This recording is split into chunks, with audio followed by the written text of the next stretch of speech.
ગોંડલના high voltage ડ્રામામાં સમર્થકો પોતાનું ભાન ભૂલ્યા અને રાષ્ટ્રધ્વજનું અપમાન થયું. પોલીસે બીજી એક પોલીસ ફરિયાદ પણ નોંધી. આ પોલીસ ફરિયાદમાં કોના પર થશે પોલીસ ફરિયાદ અને શું નવો વળાંક આવશે? નમસ્કાર, હું અમરીન અને તમે જોઈ રહ્યા છો નિર્ભય ન્યૂઝ. ગોંડલમાં રવિવારે હાઈ વોલ્ટેજ ડ્રામા સર્જાયો. ગોંડલ ચર્ચાઓનો વિષય રહ્યો કારણ કે ગોંડલમાં ઘર્ષણ જેવી સ્થિતિનું નિર્માણ થયું હતું. ગણેશ ગોંડલના સમર્થકો અને અલ્પેશ કથિરિયાના સમર્થકો આમને સામને આવ્યા. બંને જૂથ વચ્ચે અથડામણ થઈ અને બબાલ થઈ હતી. ત્યાં લાકડીઓ વડે અને પથ્થરો પણ ફેંકવામાં આવ્યા હતા. ગાડીના કાચ પણ તૂટ્યા હતા. ગાડી પણ થઈ હતી અને મોટી બબાલ થઈ હતી. ત્યાં પોલીસનો ચુસ્ત બંદોબસ્ત પણ ગોઠવી દેવામાં આવ્યો હતો અને પોલીસની હાજરીમાં મારપીટ જેવા દ્રશ્યો પણ સામે આવ્યા હતા. ત્યારે ગોંડલ પોલીસ પર સવાલો પણ ચોક્કસથી ઊભા થયા. ત્યારે બીજા દિવસે સમાચાર સામે આવ્યા કે ગોંડલ પોલીસે અલ્પેશ કથિરિયા અને ગણેશ ગોંડલના સમર્થકો સામે પોતે ફરિયાદી બની ફરિયાદ નોંધી છે.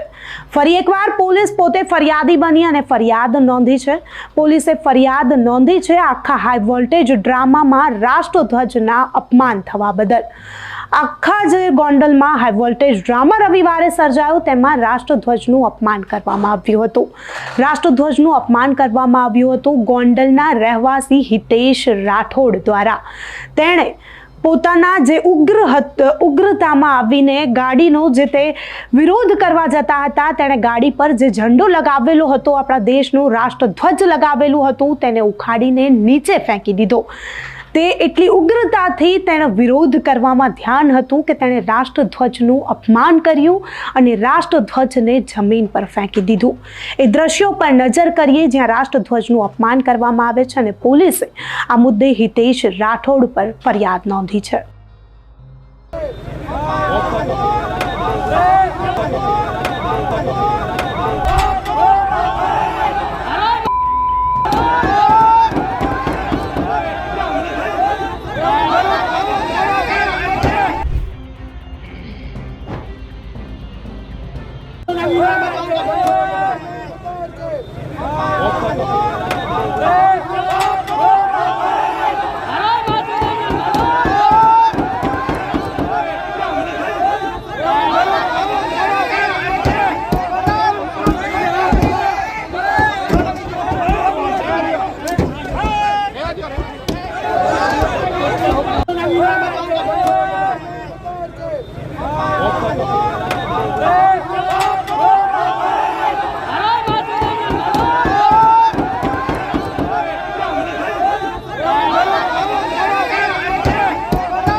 તો પોલીસે ન માત્ર હિતેશ રાઠોડ પર ફરિયાદ નોંધી, પરંતુ આ ઠાર ગાડી જેની છે તે ઠાર ગાડીના જે માલિક છે, કાર માલિક પર પણ ફરિયાદ નોંધી છે કે વિશેષ અધિકાર ન હોવા છતાં ગાડી પર ઝંડો લગાવવામાં કેમ આવ્યો, રાષ્ટ્રધ્વજ લગાવીને કેમ આપવામાં આવ્યો.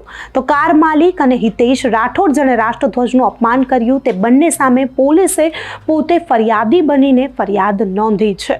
આ પહેલા પણ પોલીસે પોતે ફરિયાદી બની ગણેશ ગોંડલના સમર્થકો અને અલ્પેશ કથિરિયાના સમર્થકો સામે ફરિયાદ નોંધી હતી, જેમાં અલ્પેશ કથિરિયાના જે સમર્થકો છે તેના સામે એવી ફરિયાદ નોંધવામાં આવી કે તેમણે ત્યાં ઉભેલા જે ગણેશ ગોંડલના સમર્થકો હતા તેમના પર કાર ચઢાવી દેવાનો પ્રયાસ કર્યો હતો.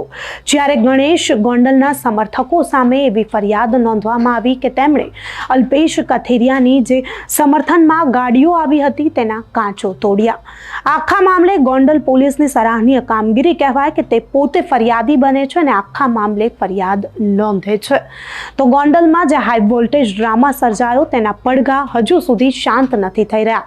એક પછી એક નવા ખુલાસાઓ થઈ રહ્યા છે, એક પછી એક નવા વળાંકો આવી રહ્યા છે, હજુ પણ આ પડઘા શાંત નથી થઈ રહ્યા। આખા મામલે તમારું શું માનવું છે? અમને કમેન્ટ કરી ચોક્કસથી જણાવજો કે પોલીસે જ્યારે પોતે ફરિયાદી બની આ ફરિયાદ નોંધી છે ત્યારે શું ખરેખર હવે આગળ કોઈ એક્શન લેવામાં આવશે ખરું? કમેન્ટ કરી ચોક્કસથી જણાવજો તથા અમારી ચેનલ નિર્ભય ન્યૂઝને લાઇક, શેર અને સબસ્ક્રાઇબ કરવાનું ભૂલશો નહીં। આભાર।